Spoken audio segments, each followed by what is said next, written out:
Lord hallelujah. मत्ती 24 निकालते हैं, 12 पद से पढ़ते हैं तो लिखा है, अधर्म के बढ़ने से बहुतों का प्रेम ठंडा हो जाएगा, परंतु जो अंत तक धीरज धरे रहेगा उसी का उद्धार होगा। अधर्म के बढ़ने से, because iniquity shall abound, the love of many shall wax cold. अधर्म इतना बढ़ जाएगा, प्रेम ठंडा हो जाएगा। जो अंत तक धीरज धरे रहेगा उसी का उद्धार होगा। राज्य का यह सुसमाचार सारे जगत में प्रचार किया जाएगा,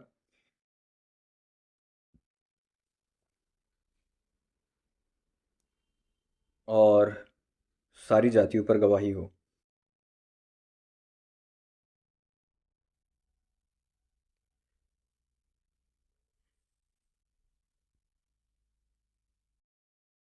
चौथे पद में प्रभु ने कहा, यीशु ने उनको उत्तर दिया, सावधान रहो, कोई तुम्हें बहकाने ना पाए, क्योंकि बहुत से ऐसे होंगे जो मेरे नाम से आकर कहेंगे मैं मसीह हूँ, बहुतों को बहका देंगे। अंत के दिनों की बात है जिसमें हम आ चुके हैं, ये अंत के दिन ही हैं। और इन दिनों में लड़ाइयों की चर्चा सुनोगे, प्रभु ने पहले ही कह दिया था और आज हम सुन रहे हैं। हम जानते हैं इसराइल का वार, हम जानते हैं यूक्रेन का वार, हम जानते हैं। तो तुम लड़ाइयों लड़ाइयों की चर्चा सुनोगे, देखो घबरा ना जाना, क्योंकि इनका होना अवश्य है, परंतु उस समय अंत ना होगा। मतलब ये सारी जो पीड़ाएं हैं, ये आरंभ होंगी, शुरुआत होगी पीड़ाओं का। क्योंकि प्रभु का वचन कहता है, जाति पर राज्य चढ़ाई करेगा, हर जगह अकाल पड़ेंगे और भूकंप होंगे। ये सब बातें पीड़ाओं का आरंभ होंगी। ये सारी बातें पीड़ाओं का आरंभ होंगी।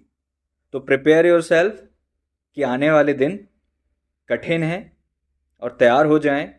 अपने हृदय को भी थोड़ा सा तो नहीं, बहुत दृढ़ करें वचन के आधार पर, वचन के द्वारा, कि आप वो सारी बातों को सह सको और सहकर स्थिर रह सको। क्योंकि वो बातें आएंगी, वो दिन आएंगे, और आएंगे क्या हैं, वो चालू हो गए हैं। वो तो प्रभु का धन्यवाद हो, प्रभु जी का, कि हम उस देश में नहीं है जहां पर बम गिर रहे हैं। नहीं तो आप, जैसे तूफान की गवाही दी कि तूफान में मैं घबरा गया, जब आप मिसाइल आपके छत के ऊपर से इधर उधर और आपके पड़ोस में गिर रही होंगी, तब आप क्या करोगे? ये तो केवल हवाएं थी, ये तो केवल तूफान था। Are you prepared? आप हवा के लिए तैयार नहीं हो और तूफान के लिए तैयार नहीं हो, और अब मिसाइल और आक्रमण और अटैक और भूकंप और मरी और इतनी तंगी, ये सब आने वाली है। ये उनका हाल है जो समझ रहे हैं। तब क्लेश के 9वें पद में, तब क्लेश दिलाने के लिए तुम्हें पकड़वाएंगे, तुम्हें मार डालेंगे, मेरे नाम के कारण सब जाति के लोग तुमसे बैर रखेंगे। अभी तो लोगों ने चालू ही किया है बैर रखना, सब जाति ने नहीं रखा है बैर। लेकिन एक ऐसा समय आएगा जब सारी की सारी जाति मिलकर एक ही जाति के विरोध में खड़ी होगी, वो है केवल मसीह लोग। और सारी जाति जब बैर रखेंगी तो आपकी आलू जहाँ खरीदने जाओगे, वो आलू वाला जो है आपको आलू नहीं देगा, प्याज वाला प्याज नहीं देगा, तेल वाला तेल नहीं देगा, क्योंकि वो विभिन्न जाति के लोग आपसे बैर रखेंगे। वो आपके घर नहीं आएगा दूध देने, वो आपके घर नहीं आएगा अखबार देने। आप पेट्रोल पंप पे जाओगे, अगर आप उनको पता है तो वो मना कर देंगे। आप जगह जगह पोस्टर लिखे देखोगे, Christians are not allowed. Mall में लिखा हुआ देखोगे, not for Christians, not allowed. और इतना ज़्यादा नीचे किया जाएगा क्योंकि सब जाति बैर रखेंगी। आज हम देखते हैं ना कि वहां पर लिखा रहता है कि भैया ये अलाउ नहीं, वो अलाउ नहीं। आप देखोगे क्रिश्चियंस आर नॉट अलाउड। हम्म। ऐसा हो सकता है। बैर रखेंगे तो क्या करेंगे? हर वो संभव कोशिश करेंगे कि आपको पीड़ा दें। और ये केवल बैर नहीं है, जातियां तो बैर रखेंगी, लेकिन उनके जो अधिकारी होंगे वो क्या करेंगे? क्लेश दिलाने के लिए तुम्हें पकड़वाएंगे, मार डालेंगे। और प्रभु यीशु के नाम के कारण सब जाति के लोग तुमसे बैर रखेंगे। तब सारे लोग ठोकर खाएंगे, बहुत सारे लोग, तब बहुत सारे ठोकर खाएंगे। ओ बाप रे बाप। Many be offended. एक दूसरे को पकड़वाएंगे और एक दूसरे से बैर रखेंगे। बहुत सारे लोग बैर रखेंगे, इतनी ज़्यादा बुराई हो जाएगी कि सब लोग आपस में बैर रखेंगे।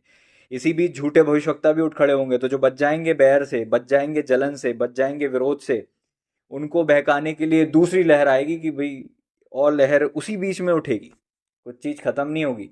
एक पीढ़ा चल रही होगी, दूसरी नई पीढ़ा आ जाएगी, एक पीढ़ा चल रही होगी, दूसरी नई पीढ़ा आ जाएगी। वो ये कह ही रहा था कि दूसरा सेवक आकर कहने लगा कि बच्चे भी मर गए। वो ये कह ही रहा था कि दूसरा सेवक आके कहने लगा कि ये बुरा हुआ, वो बुरा हुआ। अयुब के साथ क्या हुआ? यही इन अंत के दिनों में होना है। आप दूसरी चीजों से रिकवर होने की सोच भी नहीं पाओगे कि थर्ड चीज आ जाएगी, फिर दूसरी चीज के बाद तीसरी चीज आ जाएगी, और खत्म नहीं होगी वो पहले की पीड़ा तो बनी रहेगी, उस पर पीड़ाओं पर पीड़ाएं ऐड होती जाएंगी। Are you prepared for this? क्या तुम तैयार हो इस चीज के लिए? प्रभु ने पहले से ही बोल दिया ये सब होगा। हाँ, बहुत से झूठे भविष्यवक्ता खड़े होंगे, बहुतों को बहकाएंगे। इसका मतलब भविष्यवाणी करेंगे तेरे से, तेरे लिए खुदा का आत्मा ये कहता है, वो सही होगी, भविष्यवाणी सही होगी, बट आत्मा झूठी होगी। दर्शन सही होगा कि तू जा रहा था, तू वहां गिर गया, और उसके बाद तेरी हेल्प करने के लिए वो बंदा आया, वो मैंने तुझे भेजा था, घुटने टेक तेरे ऊपर हाथ रख के दुआ करता हूँ, और उसने अगर वो आत्मा इंस्टॉल कर दी, झूठी आत्मा से ग्रसित हो जाओगे।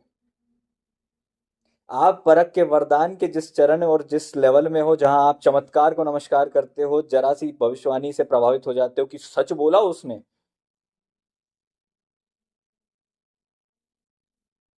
हम्म ये लोग बहकाए जाएंगे क्योंकि इनके जीवन को आसानी से शिकार बनाया जा सकता है, because they are not prepared for end times. क्योंकि इनको लगता है कि आज जो वरदान की, इनकी वरदान की शार्पनेस आज जो है ये काम देगी कल। जब तुमसे अधिक एक्यूरेट भविष्यवाणी झूठे भविष्यवक्ता करेंगे तो तुमको चुप होना पड़ेगा। मिकाया, हाँ? 450 नबी, और एक तरफ खुदा का एक नबी, इतने सारे लोग बहक रहे हैं, लेकिन कैसा स्टेचर है, आत्मिक स्टेचर ऐसा है उस दास का कि वो बहका नहीं है, वो स्थिर है, वो जानता है। अगर आप केवल वरदानों के लेवल पर चल रहे हो तो ठीक नहीं है, वरदान जरूरी है, वरदानों को और शार्प करो ताकि आप कवनेंट में आ सको। याद रखो, केवल वरदान के आधार पर नहीं, वाचाओं के आधार पर जो चल रहे होंगे वो बड़ी मुश्किल से बचेंगे। वाचाओं के आधार पर जो कवनेंट में है खुदा के साथ, ये वरदान जो है नीचे जो है, एक स्पिरिट भेजी गई जिसने जो गिफ्ट के लेवल पर चल रहे थे उन सबको एक ही सिग्नल दिया कि जाओ युद्ध करो। अगर आप भी उस वातावरण के नीचे वाली एनर्जी को कैच करके भविष्यवाणी करते हो, बस ये हो सकता है आप लोगों के लिए डीप हो, लेकिन अगर आप उस एनर्जी को कैच करते हो तो वो प्रोफेट जो सिग्नल कैच कर रहे हैं वो सब एक गलत सिग्नल कैच कर लेंगे। उनने एक गलत सिग्नल कैच किया और वो श्योर थे इस बात को लेकर। एक बंदा तो आकर क्या बोलता कि परमेश्वर का आत्मा मुझे छोड़कर तेरे पास कब गया, इतना श्योर था वो। पृथ्वी पर कुछ भी नया नहीं है अगर आपके गिफ्ट का लेवल आपने नहीं बढ़ाया है और वाचाओं के स्तर में नहीं आए। आप आपको बुद्धि मांगनी पड़ेगी ये बात समझने के लिए। वाचाओं के स्तर पे आप पर नहीं आए तो आप बहका जाओगे, क्योंकि आपकी टीवी वही कैच करती है जो सिग्नल उसके पास आता है।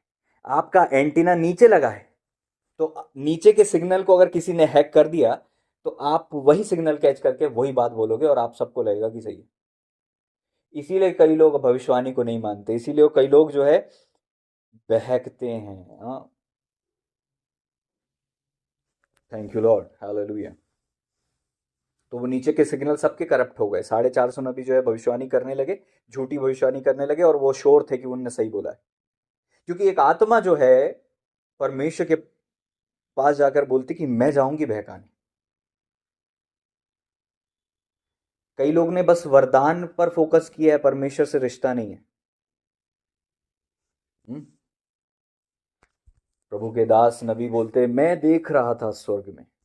ओ, उनके ऑपरेट करने का लेवल जो था वो नीचे का वातावरण नहीं था जहां पर सिग्नल को करप्ट किया जा सके। वो परमेश्वर की दिव्य उपस्थिति में बैठते थे। तो आप कैच नहीं कर सकते वो जो नीचे हो रहा है जब तक आप परमेश्वर की प्रेजेंस में ना बैठो। और ये तो वो है जो चुने हुए हैं जो बहकाए जाएंगे। वे लोग जो बिल्कुल सेंसिटिव नहीं है, जो बिल्कुल स्पिरिचुअल नहीं है, उनके लिए तो आप सोच भी नहीं सकते। जो पहली लहर में चले जाएंगे उनके लिए आप क्या सोचोगे? झूठे भविष्यवक्ता खड़े होंगे, समझ रहे हैं?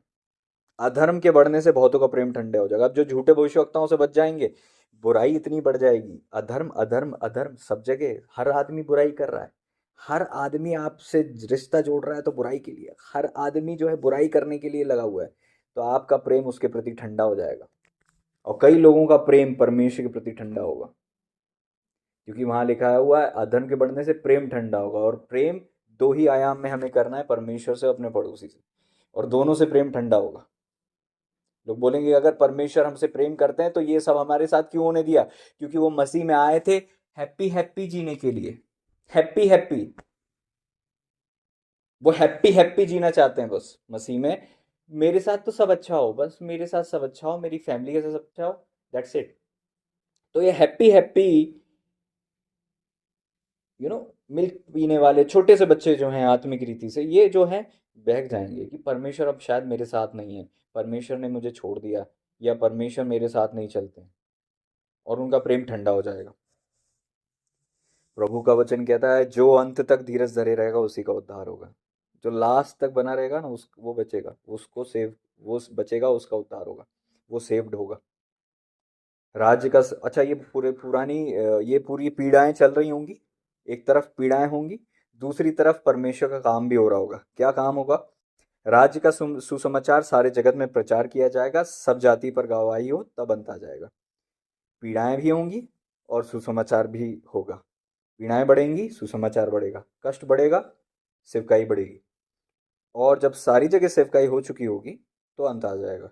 इसलिए अब डिटेल बताई गई है ये इजरायलियों के लिए। जब तुम उस उजाड़ने वाली वस्तुओं को जिसकी चर्चा दानियल भविष्यवक्ता के द्वारा की गई थी, पवित्र स्थान में खड़ी हुई देखो, जो पढ़े वह समझे। तब जो यहूदिया में हो पहाड़ पर, हम लोग यहूदिया में नहीं, तो ये इजरायलियों के लिए स्पेसिफिक है। पहले पूरी जातियों के लिए, पूरी पृथ्वी के लिए प्रभु ने बात की, अब इजरायलियों के लिए स्पेसिफिक है। तो क्या हम इससे नहीं सीख सकते? हम सीख सकते हैं। हम सीख सकते हैं इजराइल पर नज़र रखकर कि वहाँ क्या हो रहा है, ताकि हमको पता चले कि हम किस टाइम और सीजन में हैं। अंजीर का वृक्ष जो है ना, अंजीर के वृक्ष को देखो तो समझ जाओगे। हमको देखना है इजराइल के चारों तरफ जो हो रहा है, वो सिग्नल है हमारे लिए, क्योंकि सबसे मेन इजराइल है। जो यहूदियों में वो पहाड़ पर भाग जाए, छत पर हो, घर घर में से सामान लेने के लिए ना उतरे, जो खेत में हो अपना कपड़ा लेने के लिए पीछे ना लौटे। उन दिनों में जो गर्भवती और दूध पिलाती होंगी उनके लिए हाय। प्रार्थना करो तुम्हें जाड़े में शब्द के दिन भागना ना पड़े, क्योंकि उस समय ऐसा भारी क्लेश होगा जो जगत के आरंभ से न अब तक हुआ और न कभी होगा। ये टॉप लेवल का परसिक्यूशन, टॉप लेवल का ट्रिबुलेशन होगा, बहुत खतरनाक। उस समय यदि कोई तुमसे कहे देखो मसीह यहाँ है वहां है, तो विश्वास न करना। अब जब इतनी ट्रिबल हो जाएगा, इतनी चरम पर पीड़ा पहुंच जाएगी, तो हर आदमी रोकर बस यही पुकार रहा होगा कि प्रभु आप कहाँ हैं, आप कहाँ हैं, आप कहाँ हैं। इस मोमेंट का फायदा उठाकर शत्रु जो है झूठे मसीह खड़ा करेगा, कि जो लोग अभी भी स्थिर बचे हैं, प्रभु को पुकार रहे हैं, उनके लिए झूठे मसीह खड़े हो जाएं, जो बोले I am Christ, God bless you. प्रभु जी हमें बचाएं ऐसे लोगों से। तो वो मसीह का रूप धरेंगे, मसीह की हिसाब से चलने की कोशिश करेंगे, छलावा रखेंगे, ताकि लोगों को लगे हाँ यार ये तो वचन में लिखा है, हाँ यार मत्ती में तो ये लिखा है, हाँ यार यहोशू ने तो यही कहा था, हाँ यार बाइबल में यही लिखा है, प्रकाशित वाक्य में लिखा है। तो वो कोट करेंगे बाइबल को, बाइबल की बात करेंगे, वस्त्र वैसे पहनेंगे, चमत्कार ऐसे करेंगे जैसे पुराने समय में चमत्कार हुए, वैसे चमत्कार करेंगे और बहकाएंगे दूसरों को। प्रभु का वचन क्या कहता है? झूठे भविष्यवक्ता उठ खड़े होंगे, बहुत से चिन्ह दिखाएंगे, हो सके तो चुने हुओं को भरमा दे। अब ये जो बहुत चुने हुए जो बंदे हैं, चुने हुए जो लोग हैं, परमेश्वर ने चुना हुआ है, ये वो नहीं है जो बुलाए हुए हैं, ये वो जो चुने हुए। बुलाए हुए की भीड़ तो पहले ही बहुत सारे ट्रबल में फंस चुकी होगी, लेकिन उससे जो डीप परमेश्वर में स्थिर होंगे, वो चुने हुए हैं। अब चुने हुओं को भी बहका दें, उसके लिए सारे माहौल के बीच में झूठे मसीह और झूठे भविष्यवक्ता उठ खड़े होंगे, जो एक्यूरेट भविष्यवाणी करेंगे। हम्म बात सही है इसका मतलब ये नहीं कि बताने वाला सही है। प्रिंसिपल सही है इसका मतलब ये नहीं कि वो प्रिंसिपल, वो सिद्धांत देने वाला सही है। एक स्त्री आकर बोलती है परमेश्वर के दास हैं जो परमेश्वर के राज्य का सुसमाचार सुनाते हैं। पौलुस को उससे प्रॉब्लम हुई और पौलुस जी ने क्या कहा? डांटा उस आदमी को। सही बात मत पकड़ा करो। अगर आपका स्तर यह है कि आप सही बात पकड़ते हो, सही बात के पीछे की आत्मा क्या है? हर आदमी सही बात करता है, जो लोग वचन को जानते हैं सही बात करते हैं, बट स्पिरिट क्या है? वो आपसे कहेंगे तो सही कि दासों का आदर करो, लेकिन उनकी आत्मा दासों के प्रति ना अधीन है, ना ही लॉयल है, ईमानदार नहीं है। वो आज जिस आत्मा से ग्रसित हैं, वो आत्मा अर्थात वो जिस मानसिकता से पीड़ित है, वो ऊपर से तो कहेंगे प्रभु से प्रेम करो, लेकिन वो खुद नहीं करते। स्पिरिट उनकी जो है, अंदर से जो है, वो सड़ाहट से भरे हुए हैं। ऊपर से दिखाते हैं कि हम सफ़ेद हैं, चमकते हुए हैं, अंदर स्पिरिट उनकी करप्ट है। ऐसे ही कई लोग आकर कहेंगे, वो बूढ़ा नबी आकर क्या कहता कि परमेश्वर के ने अभी तुरंत दूध भेजा मेरे पास और दूध ने आकर मुझसे कहा है कि तू मेरे घर चल और खाना खा। और वो जवान नबी बहक गया, उसको लगा कि परमेश्वर ने इस बूढ़े बूढ़े नबी से सच में बात की होगी। तो कई लोग ये सोचते हैं ना, ये हमसे स्पिरिचुअल हैं, और नेगेटिव चीज़ों को सुनकर वो बहकते हैं। ये नहीं जानते कि देखने वाली चीज़ चमकदार ज़रूर है, लेकिन इसके पीछे सड़ाहट है। हम्म प्रभु का वचन कहता है यदि वे दिन घटाए ना जाते तो कोई प्राणी ना बचता, परंतु चुने हुओं के कारण दिन घटाए गए। तो दिन घटाए गए हैं, ऐसा ना हो कि सब लोग नाश हो जाएं। इसका मतलब अगर आप ये वेट कर रहे हो कि प्रभु हमें उठा के ले जाएंगे सब पीड़ाओं के पहले, तो आप गलत कर रहे हो। पीड़ाएं तो चालू हो जाएंगी, आपको पीड़ाओं के मध्य में से प्रभु उठाएंगे। क्योंकि यहाँ वैसे ही लिखा है, मैंने वही पढ़ा है, ये मेरा मेरा ट्रांसलेशन नहीं है। यहाँ लिखा है उस समय ऐसा भारी क्लेश होगा जो जगत के आरंभ से अब तक ना हुआ और न कभी होगा। क्या कलीसिया उठाई गई? नहीं। क्या मसीह का आगमन हुआ? नहीं। वे एक दिन घटाए ना जाते तो कोई प्राणी ना बचता, परंतु चुने हुए के कारण दिन घटाया गया। अब इसका मतलब चुने हुए धरती पर हैं, इस कारण से प्रभु ने उस ट्रिबुलेशन को थोड़ा सा कम कर दिया, दिन को घटा दिया। ट्रिबुलेशन को तो नहीं, दिन को घटा दिया। अगर आप प्रकाशन में चलेंगे तो आपको समझ में आएगा इसका क्या मतलब, दिन किसके लिए घटे। खैर, झूठे मसीह, झूठे भविष्यवक्ता उठ खड़े होंगे, बहुत बड़े चिन्ह, अद्भुत काम दिखाएंगे कि हो सके तो चुने को भरमा दे। मुर्दे जिंदा होना, लंगड़ों की पैर आ जाना, अंधों की आंख आ जाना, ये सब आम हो जाएगा। इविल स्पिरिट्स के द्वारा ये सब किया जाएगा, अंधकार की शक्तियों का इस्तेमाल करके ये सब किया जाएगा। और आज भी ऐसे नेगेटिव चर्चेज हैं जो ये सब करते हैं इविल स्पिरिट से पाकर। और कई लोग इस बात को समझते नहीं है। जस्ट कि यूट्यूब पे उनने बड़ा सरमन देख लिया, इतने व्यू देख लिए, और जस्ट बिकॉज कि आपके सामने आ गया और आप उसको सुनते रहते हो और आप ग्रहण कर रहे होते हो, आपको पता भी नहीं कि उसके पीछे स्पिरिट कौन सी है। जस्ट बिकॉज कि वो अच्छा बोल रहे हैं, जस्ट बिकॉज कि आपको लगा कि मैरिज का सरमन है, आपने सुनना चालू, जस्ट बिकॉज कि आपने चमत्कार देख लिया, जस्ट बिकॉज कि आपने ओ मुर्दा बच्चा जिंदा हुआ, मुर्दा जवान जिंदा हुआ, और आप उसमें लग गए और आपने आधा घंटा दे दिया और वो स्पिरिट को एब्जॉर्ब कर लिया, और आपको पता भी नहीं कि आप क्यों ऐसे डिस्टर्ब हो अब, क्योंकि आपने स्पिरिट कैच कर ली। आपने स्पिरिट कैच कर ली।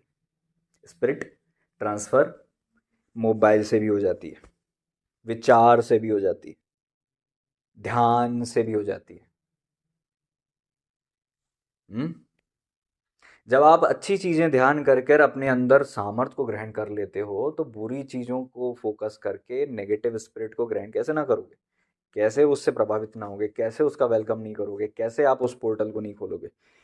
कमान, देखो मैंने पहले से तुमसे यह कह दिया है, इसलिए यदि वे तुमसे कहें देखो वह जंगल में है तो बाहर ना निकल जाना, देखो वह कोठरियों में है तो विश्वास ना करना, क्योंकि जैसे बिजली पूर्व से निकलकर पश्चिम तक चमकती है, वैसे ही मनुष्य के पुत्र का आना भी होगा। जहाँ लाशें हों वहाँ गिद्ध, वहीं गिद्ध इकट्ठे होंगे। उन दिनों के क्लेश के बाद सूर्य अंधेरा हो जाएगा, चांद का प्रकाश जाता रहेगा, तारे आकाश से गिर पड़ेंगे, आकाश की शक्तियां हिलाई जाएंगी। तब तब तब वचन कहता है मनुष्य के पुत्र का चिन्ह आकाश में दिखाई देगा। अब जाके हमने इतनी पीड़ाओं के विषय में पढ़ लिया, अब जाके हमको पता चला कि अच्छा, उसके बाद तब मनुष्य के पुत्र का चिन्ह आकाश में दिखाई देगा, तब पृथ्वी के सब कुलों के लोग छाती पीटेंगे। पीड़ाएं चालू तो हुई थी मसीह लोगों पर, अब पृथ्वी के सारे कुल रो रहे हैं, कोई नहीं बचा, सब पर पीड़ा आ चुकी है, सब पीड़ित हैं।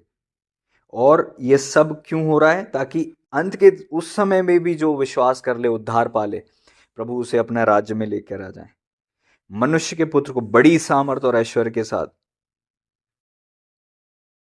आकाश के बादलों पर आते देखेंगे, और वह तुर्री के बड़े शब्द के साथ अपने स्वर्गदूतों को भेजेगा, कि चारों दिशाओं से परमेश्वर के लोगों को।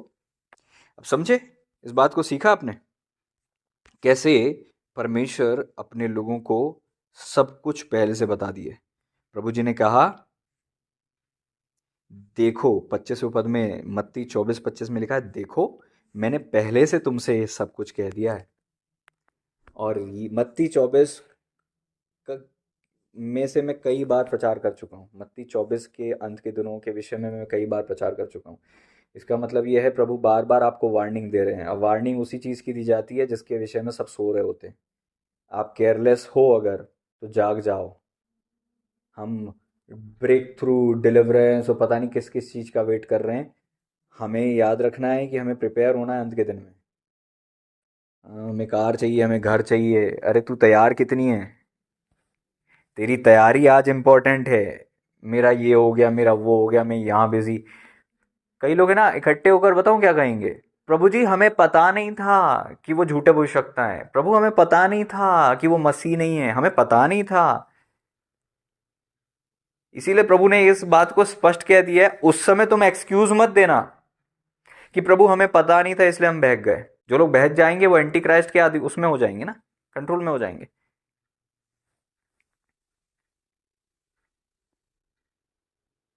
हमें पता नहीं था प्रभु, इसलिए प्रभु ने पहले से साफ कह दिया। स्पष्ट पद में लिखा हुआ है 25वें पद में, देखो मैंने पहले से ही तुमसे कह दिया। बाद में ये मत बोलना कि मुझे पता नहीं था। पहले से तुमसे सब कुछ कह दिया। इसका मतलब प्रभु ने वार्निंग भी दी, प्रभु ने समझाइश भी दी। परमेश्वर ने आपको पहले से तैयार होने के लिए पहले से बता भी दिया। और कितने पहले से बताया? 2000 साल पहले से।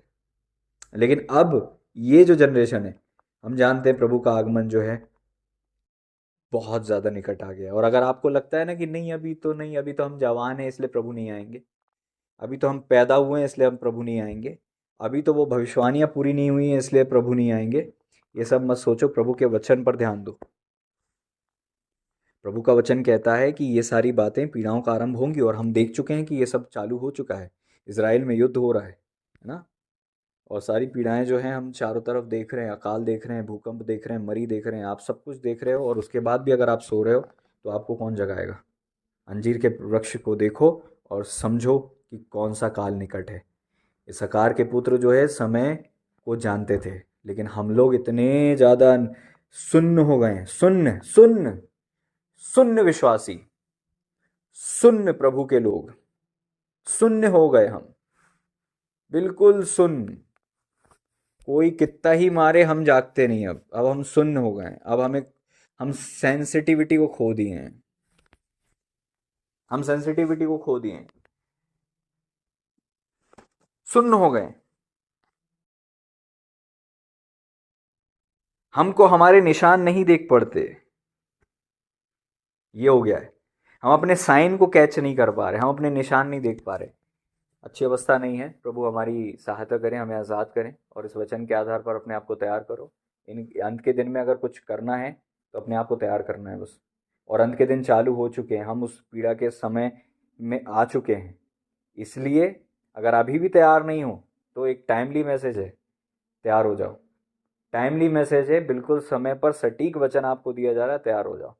मत पड़ो लड़के के चक्कर में, लड़की के चक्कर में, गाड़ी घोड़े के चक्कर में, नौकरी पानी के चक्कर में। सारी चीज़ें प्रभु दे देंगे, पहले प्रभु के राज धर्म की खोज करो।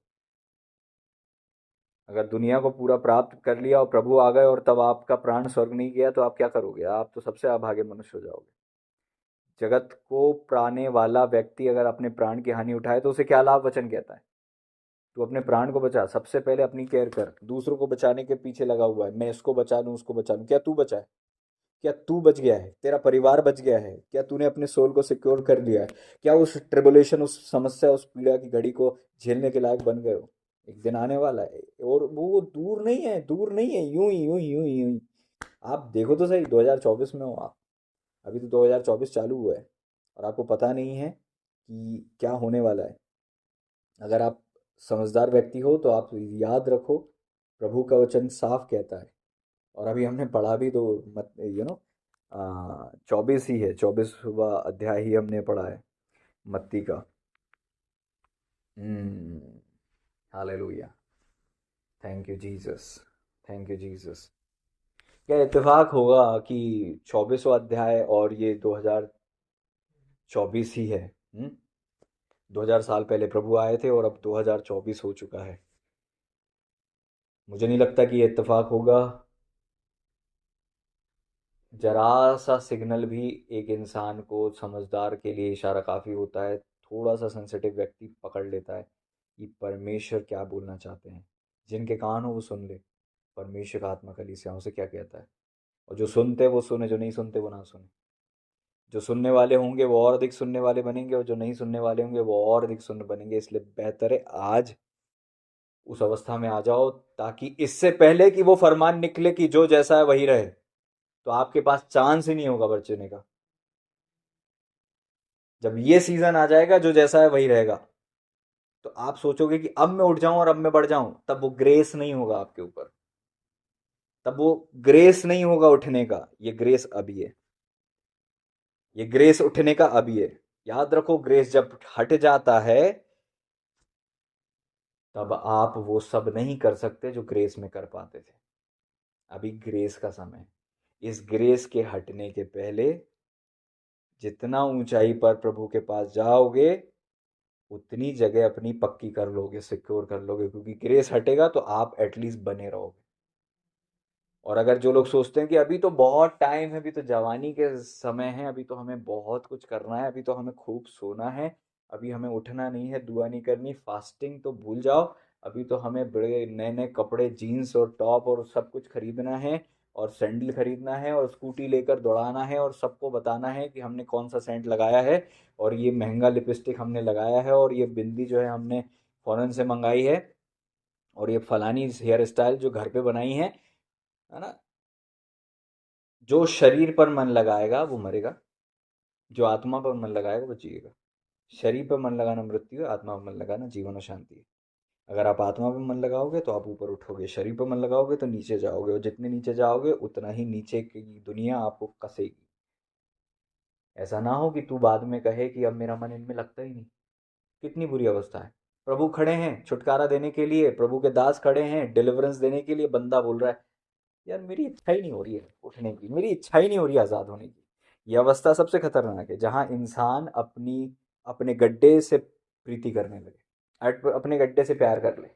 वो लोग आज़ाद नहीं होते जो दुष्ट आत्माओं से ग्रसित हैं, बट दुष्ट आत्माओं से प्यार करते हैं। मैंने ऐसे लोग देखे हैं जिनके लिए दुआ करी और वो डिलीवरेंस हुआ और उसके बाद वो एकदम से अनईजी फील किया उनने कि यार ये मेरे को अच्छा नहीं लग रहा, पावर नहीं लग रही। वापस उस आत्मा को उनने बुला लिया कि ये मुझे पावर देती। ठीक है, तो आप उस चीज़ से आज़ाद नहीं हो सकते जब तक ग्रेस का समय है। प्रभु भी खड़े हैं, प्रभु के दास भी खड़े हैं और परमेश्वर के दास भी बोल रहे हैं कि ग्रहण कर, और आप बोल रहे हैं मेरा मन इनमें नहीं लगता। स्वर्ग का ग्रेस खुला था लेकिन आपका मन नहीं लग रहा था। अगर अभी मन है ना थोड़ा बहुत भी, इस मन को बचा लो, इससे पहले कि वो भूख प्यास चली जाए और बाद में आप कहो कि मेरा मन नहीं लग रहा इसलिए मैं नहीं आ पाऊंगा। सॉरी। जिस समय आज के दिन कह कहा जाता है, वचन में लिखा हुआ है, जब तुम उसके आत्मा की वाणी को सुनो मन को कठोर मत करो। आज प्रभु हर एक से बातें कर रहे हैं। हो सकता है आज का दिन आपके लिए जो है बड़ा निर्णायक हो।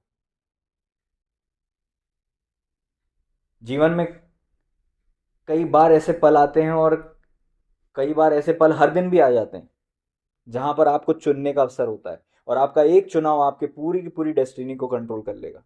बदल देगा या बिगाड़ देगा, सुधार देगा। आपकी डेस्टिनी आज के डिसीजन पर निर्भर है। आज आप वो हो जो पुराने निर्णय आपने लिए थे। आपकी जितनी भी आपने गिरावट देखी ना, आप देखो कि वो डिसीजन कौन से थे। ऐसा कौन सा डिसीजन आपने लिया था जिसके कारण से एकदम से, डिसीजन के कारण से, इस विचार के कारण से, इस धारणा के कारण से, इस मानसिकता के कारण से मैं जो है पीछे हट गया, प्रभु से हट गया, संगति से हट गया। ओ मैंने गिरावट देखी। वो डिसीजन थे आपके। इसमें प्रभु का कुछ भी नहीं है। और दुष्ट को ब्लेम मत करो, क्योंकि वो तो गिराने के लिए सबको टेस्ट कर रहा है। लेकिन अगर प्रभु बच गए थे तो हम भी बच सकते हैं। और आज कई लोग हैं जो बचे हुए हैं, तो वो बच गए, वो तो इंसान है, तो हम भी बच सकते हैं। उनके साथ प्रभु जैसे हैं, हमारे साथ भी प्रभु वैसे ही। मांगने वालों के निकट रहने वाले परमेश्वर है। वचन में साफ लिखा हुआ है कि संकट में अति सहज से मिलने वाला सहायक है। लेकिन जब प्रलोभन की आत्मा आती है, आप उसके अधीन हो जाते हो, क्योंकि आपको वो पाप इतना प्यारा लगता है, आपको उसका मजा इतना प्यारा लगता है, आपको वो एहसास इतना प्यारा लगता है। आप उस एहसास को भी नहीं छोड़ना चाहते हो, प्रभु को भी नहीं छोड़ना चाहते। या आप अपने आप को धोखा दे रहे हो कि आप प्रभु को भी पकड़े हुए हो, जबकि प्रभु से आप पीछे जा चुके हो। क्योंकि जितना आप कसोगे उस खंबे को, उस नेगेटिव खंबे को, उतना आप प्रभु से दूर चले जाओगे। पीछे पलट कर देखने वाले परमेश्वर के राज के वारिस नहीं होंगे। साफ लिखा है, जो मेरे पीछे आना चाहे अपना क्रूस उठाए मेरे पीछे हो ले। जो कोई हल पर हाथ रखकर पीछे देखता है, मेरे लायक नहीं है। Is not worthy. लूत की पत्नी को देखो, वो एक चिन्ह है इस बात का। जो पीछे पलटते हैं वो वहीं रह जाते हैं।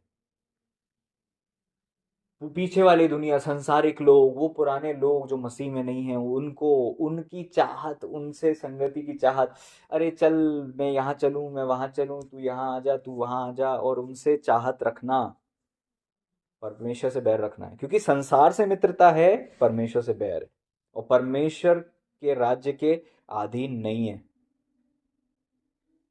आपको पता है पाप में कौन गिरते हैं? जो शरीर की डेली सुनते हैं। उपास क्या करता है? आपके शरीर के इंद्रियों का जो कंट्रोल है आपकी आत्मा से हटाता है, आपके प्राण से हटाता है। ये ठीक ऐसा है जैसे आपकी आत्मा मध्य में है, आपकी आत्मा यहाँ पर है, आपकी आत्मा के ऊपर प्राण है, आपकी प्राण के ऊपर जो है शरीर है। अब आपका प्राण जो है गुलाम है, या तो वो आत्मा की सुनेगा या आपके शरीर की सुनेगा। अब कितने ऐसे हैं जो डेली आत्मा की सुनते हैं, और कितने ऐसे हैं जो डेली शरीर की सुनते हैं। भूख लगी नहीं कि खाना खाना है, नींद आई नहीं कि सोना है, इच्छा हुई नहीं कि यहां जाना है, वहां जाना है, ये करना वो करना। अपनी इच्छाओं को कहीं नहीं मारते वो इस बात में पारंगत है ही नहीं कि हमें अपनी इच्छाओं को मारना है, हमारा बैरी हम खुद हैं। ये वो समझते ही नहीं है। जहां उनको थोड़ा सा कंफर्ट जोन नहीं मिला, वो कंफर्ट ढूंढते हैं। थोड़ा सा कहीं भी अनकंफर्टेबल लगा, छोटी छोटी चीजें, बहुत छोटी छोटी चीजों में भी वो शरीर के गुलाम है। जरा सा कुछ हुआ नहीं कि उनको शरीर को फीड करना है।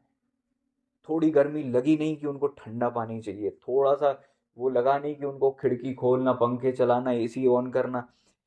इतने सेंसिटिव है अपनी बॉडी के लिए कि जरा सा मच्छर भी काट लेता है तो तुरंत ओडोमॉस लगा लेंगे। वो बहुत सेंसिटिव है अपने बॉडी के लिए।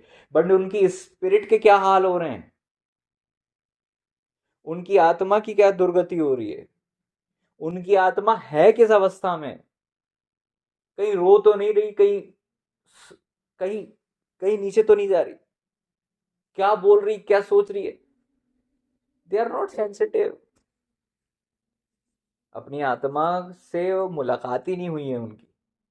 खैर ये तो आगे की बात है। लेकिन आप अपने आत्मा की नहीं सुनते, परमेश्वर के आत्मा की नहीं सुनते, तो आप आत्मा के अनुसार नहीं चलते, तो शरीर को आप स्ट्रांग बना रहे हो। अब होता क्या है ना, देखिए मैंने आपको बताया था ना, यहाँ पर शरीर है, यहाँ पर प्राण है, और यहाँ पर आत्मा है। आत्मा नीचे है, पहले बनाया परमेश्वर ने ऐसा था कि आत्मा ऊपर थी, बाद में प्राण था, और सबसे नीचे शरीर था।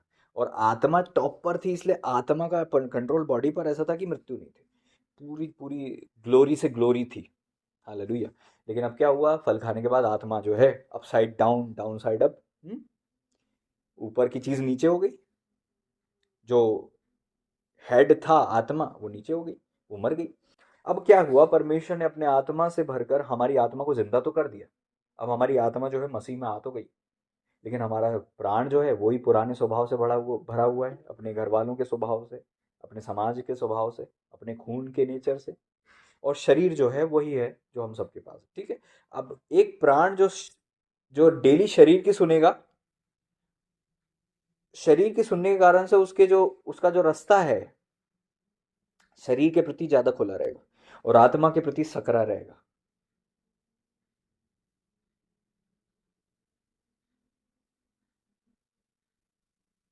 शरीर बोलेगा तो उसको ऐसा सुनाई देगा जैसे डीजे बज रहा हो, और आत्मा बोलेगी तो ऐसे सुनाई देगा जैसे कोई बहुत दूर किसी ने कुछ कहा क्या। सब बोलेंगे नहीं नहीं, शरीर बोलेगा नहीं नहीं किसी ने कुछ नहीं कहा, तो तू मेरी सुन। आत्मा उसकी आत्मा की वाणी धीरे हो जाएगी, क्योंकि आत्मा से वो बहुत दूर हो जाएगा। आत्मा की वाणी बड़ी धीमे सुनाई देती है, बड़ी बहुत धीमे सुनाई देती है।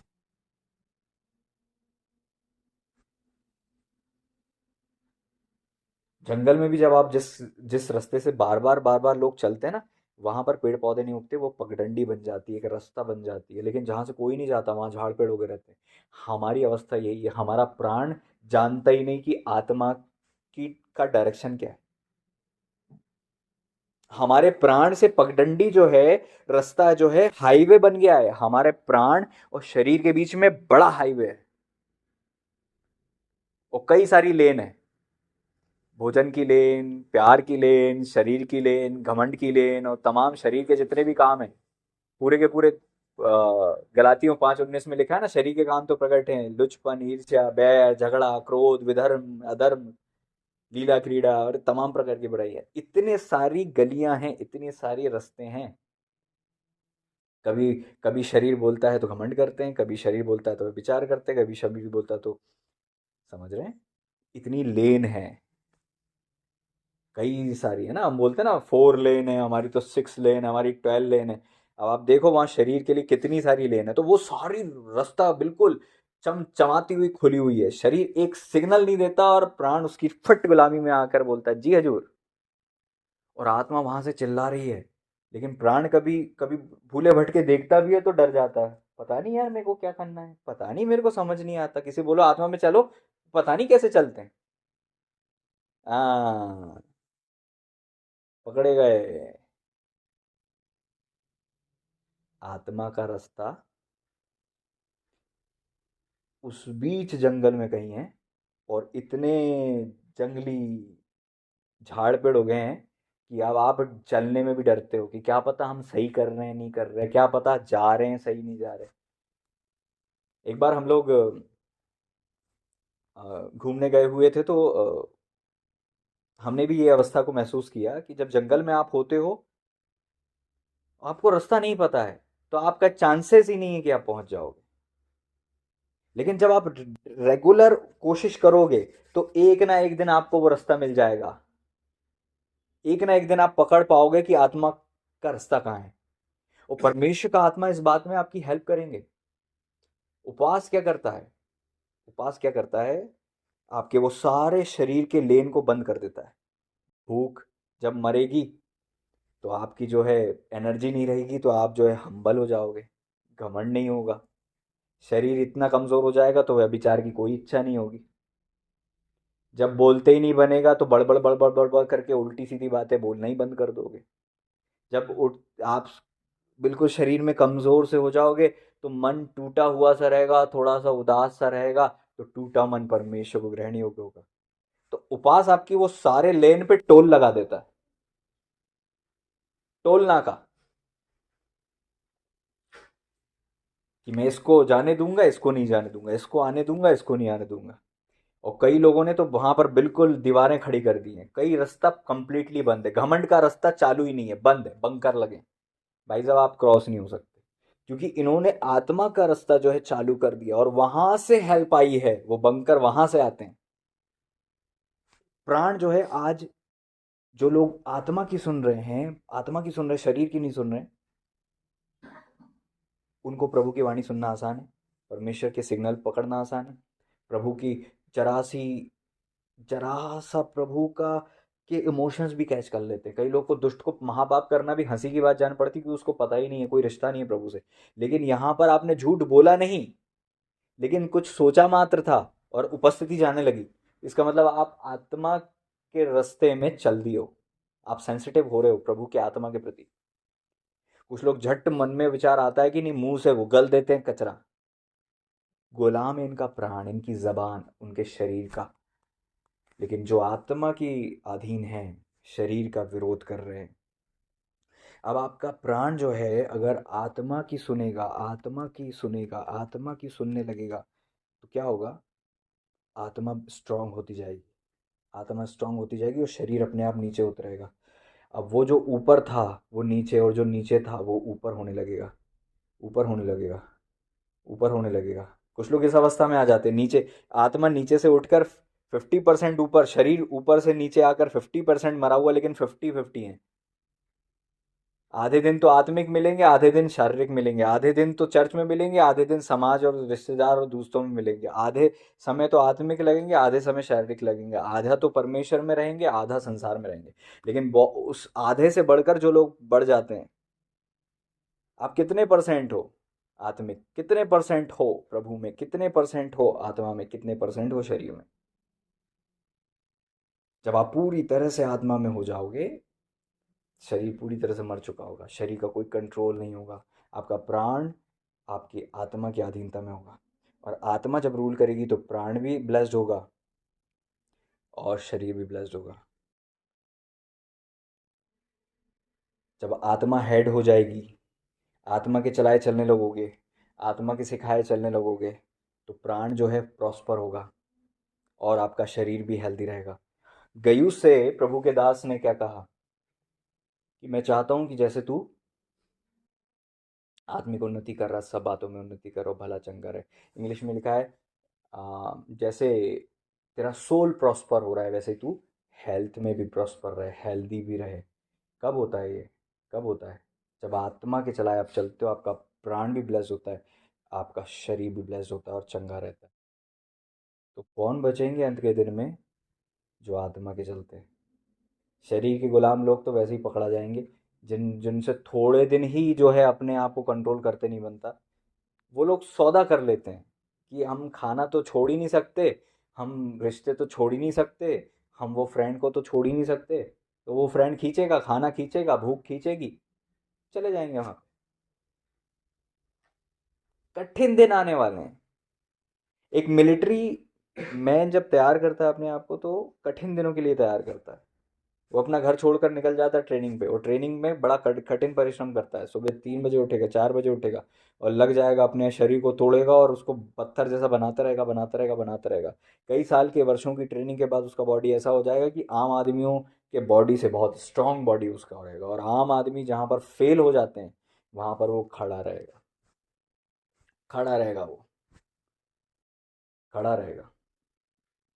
एक बार मेरे ख्याल से कहीं मैं जा रहा था, और रात का ठंड का टाइम था, मेरे ख्याल से ठंड, बहुत ठंड पड़ रही थी, काफ़ी ठंड का समय था, और एक ट्रेन जा रही थी, ट्रेन में मिलिट्री का इक्विपमेंट्स जा रहे थे, वॉर के जो गुड्स हैं वो सारी चीज़ें जा रही थी। बारूद जा रहा था और बहुत कुछ, मिसाइल जा रही थी, अपना तोप जा रही थी। और रात का टाइम था, मेरे ख्याल से बहुत रात होगी। और वहाँ पर जो वेपन्स थे, उन पर तोप खड़ी हुई थी, तोप, ट्रेन में तोप थी, और स्पीड में जा रही थी ट्रेन, मिलिट्री की ट्रेन थी। और रात का समय था, और ठिठुर रहे थे हम ठंड में, हम ट्रेन में बैठे थे और ठिठुर रहे थे सब। और जब मैंने देखा तो वहाँ पर, मुझे अच्छे से याद नहीं है, ये किसी ने बताया था कि मैंने ही देखा था, बट मुझे ये याद ज़रूर है कि अवस्था ऐसी थी कि आम आदमी तो वहाँ पर कुल्फ़ी जम जाए। और काला मफलर बांधा हुआ एक मशीन गन लेकर खड़ा हुआ मिलिट्री का बंदा, पैर चौड़े करके ऐसे खड़ा था बस।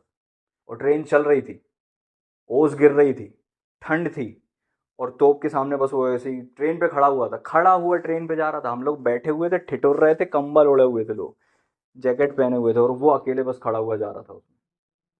वो कितने घंटे, 8 घंटे की ड्यूटी उसने ट्रेन पे खड़े खड़े की होगी। रात में ऑर्डर आ गए कि खड़े रहना है, वो खड़ा था। ये है उसकी ट्रेनिंग। अंत के दिन इससे भी खतरनाक होंगे, मिलिट्री की ट्रेनिंग से भी खतरनाक होंगे, जहाँ पर खाना नहीं मिलेगा, पानी नहीं मिलेगा। जिसको आज आप फेंक देते हो ना, उसको खरीदने के पैसे नहीं होंगे आपके पास, फिर क्या करोगे? प्रभु जी ना करें हमारे साथ ऐसा हो, लेकिन मैं बता रहा हूँ, अकाल के दिनों में आप पूरी बाइबल को पढ़कर देखो, जब भारी अकाल पड़ा, लोगों ने कबूतर की बीट बिकती थी, मतलब कबूतर की पोटी बिकती थी पैसे में, कि कबूतर की पोटी कौन खाएगा, उसके लिए भी पैसा देना है। Can you imagine? Can you imagine? आप सोच भी नहीं सकते।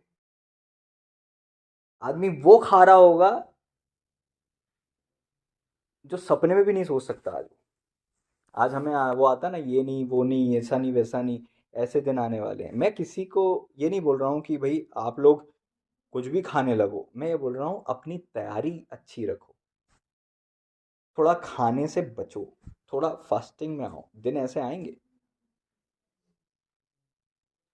थोड़ा मेंटली स्ट्रांग रहो, प्रेशर को झेलने की आदत बनाओ, आत्मा में चलने के लिए डेली प्रैक्टिस करो। जब भी कोई उमंग आती है, चलो हम मेला चलें, चलो हम यहाँ घूमें, चलो हम वहां भगें, पहले पूछा तो करो अपने अंदर खुदा के आत्मा से, प्रभु आप चाहते हैं कि मैं जाऊं?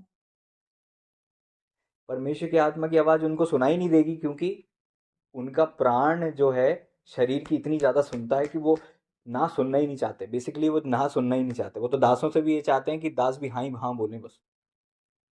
दास ने हाँ बोल दिया तो बड़े खुश, दास ने ना बोल दिया तो बड़ा मुंह उतर जाता है। होना तो ये चाहिए था कि दास के बोलने के पहले खुद अपने अंदर खुदा की आत्मा को सुन लेते, लेकिन क्या है, प्रभु को पता है ये अपने आत्मा को बुझा के रखे हुए हैं, इसलिए परमेश्वर ने दास के अधीन किया है कि परमेश्वर तुमसे प्रेम करता है ना, कि तुम गिर नहीं जाओ, क्योंकि तुम पहला वाला जो स्टेज है जहाँ परमेश्वर की आत्मा की सुनकर सावधान रहना, इस स्टेज में तो तुम फेल ही हो गए हो, सुनते ही नहीं हो। इसलिए परमेश्वर ने दूसरा बड़ा कंट्रोल दे दिया है, वो है परमेश्वर के अभिषेक दास। बात हमेशा याद रखना, अगर आपको कोई ऐसी अधीनता प्रभु ने दी है, जीवन में उसे मत छोड़ना, क्योंकि तुम अपने आप को ही नहीं जानते अभी तक। प्रभु आपको जानता है, इसलिए आपको ऐसी अधीनता में रखा है ताकि आपके अंदर से जानवर ऊपर ना आए, आपके अंदर से भालू ऊपर ना आए। उस भालू को कंट्रोल में करता है वो अभिषेक, उस अभिषेक के ऊपर जो खुदा का आत्मा है, उस जानवर को। वचन में साफ लिखा हुआ है। उज्जिया ने पाप कब किया? जब जकरिया थे तब तक नहीं किया। जकरिया के दिनों में जब उज्जिया परमेश्वर का बाट जोते थे, वेट करते थे, लेकिन उज्जिया ने पाप क्यों किया? क्योंकि उज्जिया के पापा ने भी पाप किया था। उज्जिया ठीक वही चाल चला जो उसके पिता ने चली। हम धन्यवाद देते हैं पिता, आपकी महिमा करते हैं खुदा उत्तम वचनों के द्वारा जो आपने हमसे बातें की। हम धन्यवाद देते हैं आज का वचन हर एक के हृदय में उतरे, और सांप बिच्छू उसे प्रभु जी खराब ना करने पाए, कोई चिड़िया चुगने ना पाए पिता, हृदय की गहराई में उतरे और फल लाए, और प्रभु आपकी महिमा, केवल आपकी इच्छा पूरी हो। प्रभु यीशु मसीह जी के नाम में दुआ को मांगते हैं, आमीन। अब हमारे